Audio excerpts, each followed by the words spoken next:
Although the fiscal year 2016 budget resolution has been adopted in a form dictated by the GOP majority, the fight over individual appropriations is continuing. This short slideshow reviews the budget process and highlights the impact of military spending.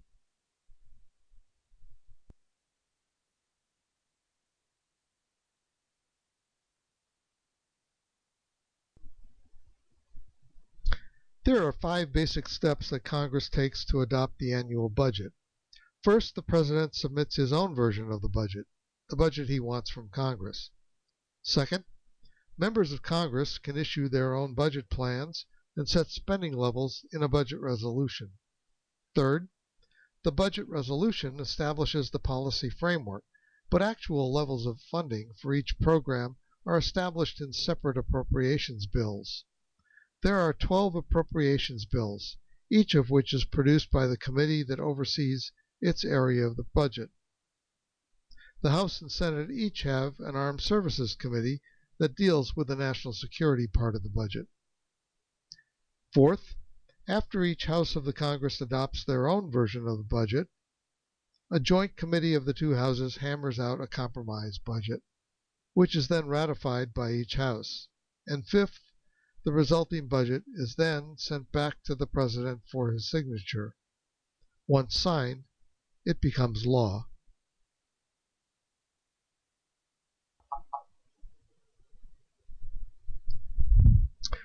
The new fiscal year begins on October 1st. Congress is supposed to complete its work on the budget and send it to the President before that date. In the last 20 years, Congress has never made this deadline. What happens instead is that Congress adopts continuing resolutions that basically keep funding at whatever the current level is. If Congress reaches agreement, new appropriations levels will apply.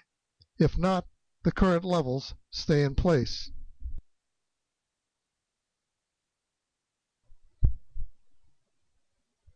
The budget is composed of 2 kinds of spending, mandatory and discretionary. Mandatory spending is determined by law and covers things like Social Security, Medicare, Medicaid, unemployment insurance, federal retiree pensions, and student loans. Discretionary spending is determined by the budget appropriation process that Congress votes on each year. It includes things like national security, education, transportation, veterans benefits, and scientific research. Mandatory spending and interest on the federal debt constitute 71% of total spending. Discretionary spending, about 29%.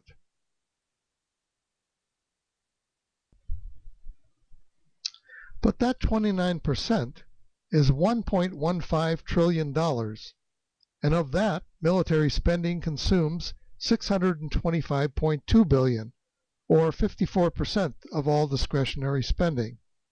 The $534 billion that President Obama has requested for the Pentagon's base budget is the highest in our nation's history.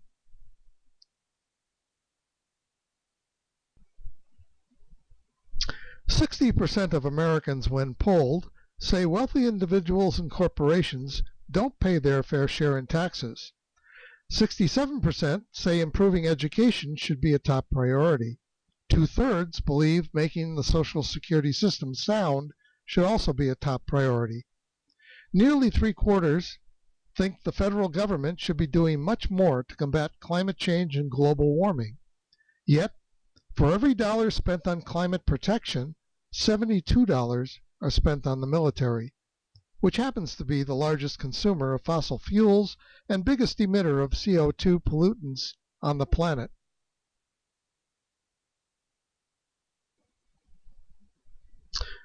When you look at what has happened to military spending over time, it's clear that the Pentagon gets not only the largest share of discretionary spending, but also a more rapidly growing share when compared to non-military spending. As this chart shows, the only exception is in 2009, when the government bailed out the banks, insurance companies, and speculators who caused the economic crisis.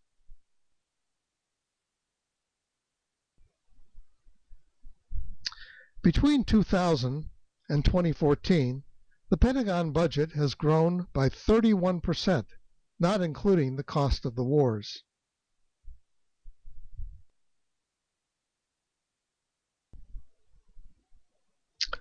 The cost of wars is contained in a separate account for Overseas Contingency Operations, or OCO. President Obama has asked for $51 billion for the OCO account in fiscal year 2016 and an additional $19 billion for nuclear weapons and delivery systems.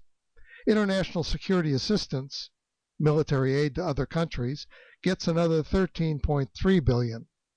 Money going to the OCO account is not subject to the caps contained in the Budget Control Act of 2011 that dictated military and domestic spending were to be capped and increases had to be the same for each. To get around this, Congress has been pumping more money into OCO, which is not subject to the caps, and the Pentagon then uses a portion of OCO to pay for things that otherwise would be capped if in its base budget. These are not war expenses, and thus OCO serves as the Pentagon's slush fund.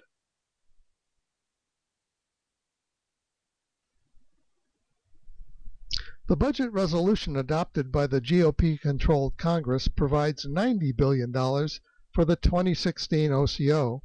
Ongoing military operations in Afghanistan, Iraq, Syria, and elsewhere cost only a fraction of that. The GOP larded on an extra $38 billion for the OCO over and above the expected costs of war.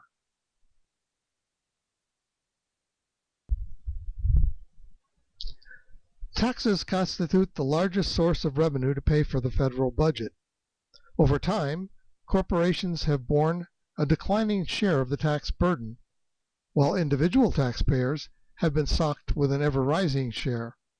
In 2016, corporations will be expected to pick up 13% of the tax tab, while individuals will fork over 46%.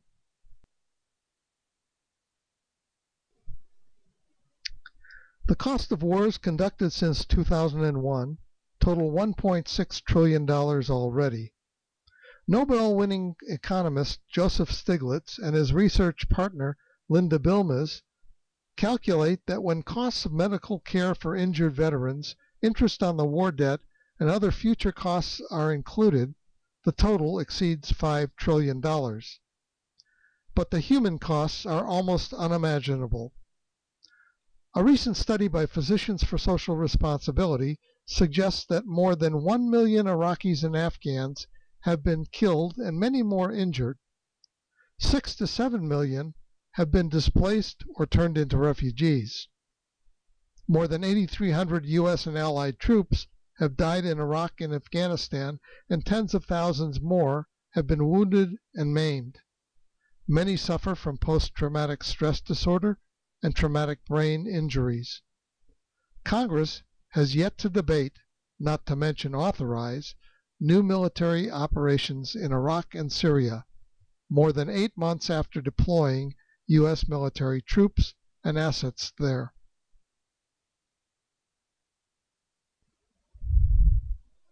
Opportunity costs are the benefits, investments, and services that have been foregone in favor of pouring our national treasury into these disastrous wars. In the name of national security, the American people have been forced to accept austerity and cuts to social programs. The American Society of Civil Engineers tells us our public infrastructure rates a D-. Our children are taught in overcrowded classrooms. Students suffer lifelong, debilitating college debt. Homelessness and hunger and other social sacrifices grow so that the Pentagon and military contractors can continue to enjoy bloated budgets riddled with waste, fraud, and abuse, and so military contractors can reap record profits.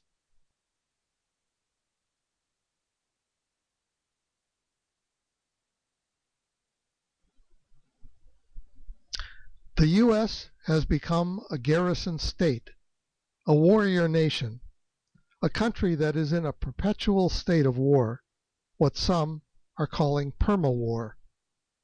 Since the Cold War ended, the U.S. has deployed its military 5 times more often than in the preceding 192 years. Since the end of World War II, U.S. troops have been deployed on average once every 4 months.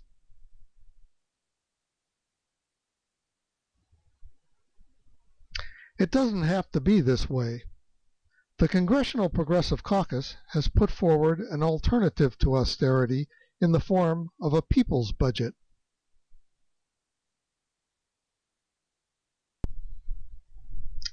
The people's budget would create 8.4 million good-paying jobs by 2018. It would make a $1.9 trillion investment in America's future, including $820 billion in infrastructure and transportation improvements. It'll cut military spending by $134 billion over 10 years and immediately eliminate the OCO slush fund. For the first time ever, it would require the Pentagon to go through an audit. It's the only federal agency or department that has never been audited. It would decommission Cold War nuclear weapons and put our country and the world on a path to real international nuclear disarmament required by the Nuclear Non-Proliferation Treaty to which the U.S. is a signatory.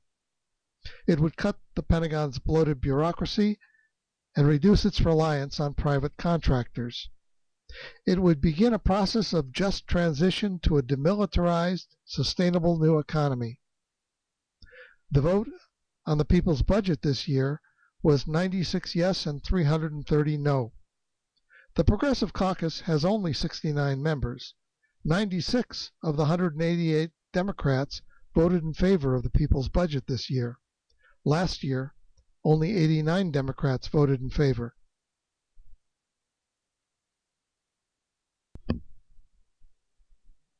From the president on down, it's widely understood there is no military solution to terrorism.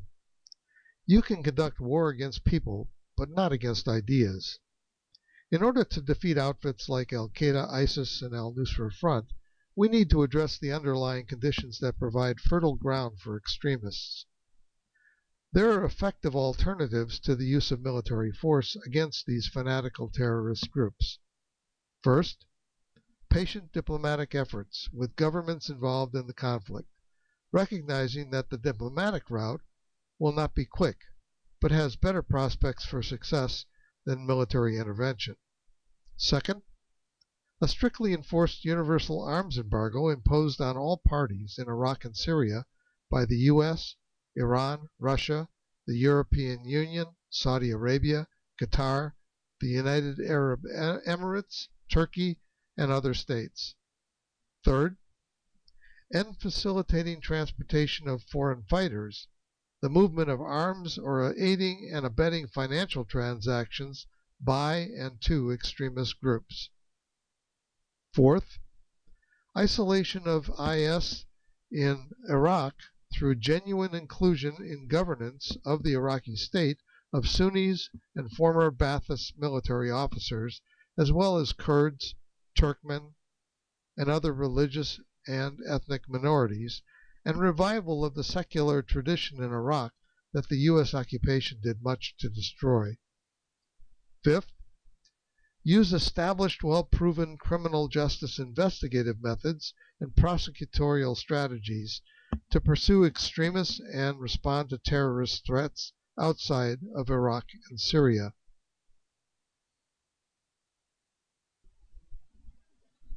Sixth, self-critically examine and address the conditions in the U.S. and other countries that breed social alienation, disaffection, isolation, exclusion, poverty, unemployment, racism, bigotry, and xenophobia, the conditions that provide a breeding ground for prospective recruits to extremist causes.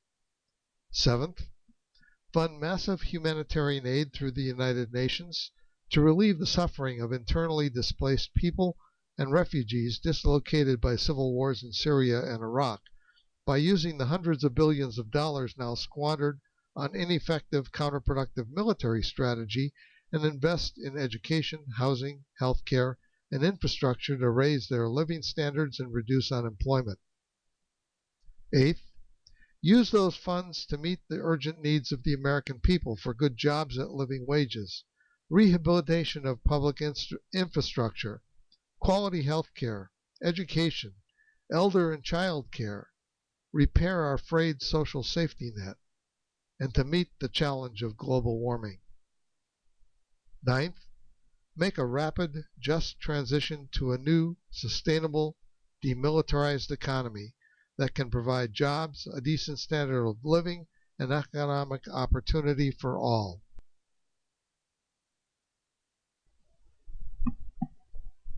We need a new definition of national security that is not based on the size of our military, the number of our foreign military bases, the power of our weapons, or the advanced state of our military technology. Real national security should protect our people, not the profits of multinational corporations and the military-industrial complex. Real national security is measured by the welfare of people and the respect our country earns in the global community, not by the fear it instills.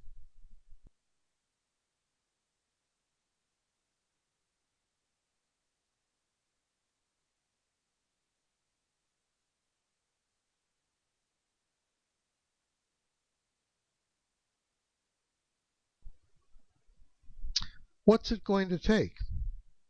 It'll take a movement that includes all elements of our society, but particularly working people, people of color, LGBTQ people, and all others who are suffering from the consequences of our country's misdirected resources and budget priorities.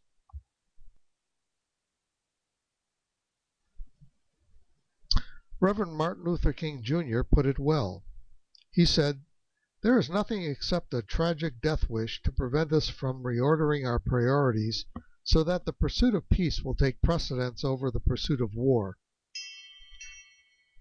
The year before he was assassinated, he said, "The bombs in Vietnam explode at home. They destroy the hopes and possibilities for a decent America." And of course, today we'd have to add in Iraq, Afghanistan, Syria, Pakistan, Libya, Somalia, and Palestine. And we'll close with another quote from Albert Einstein. He said, "The world will not be destroyed by those who do evil, but by those who watch them without doing anything." Thank you.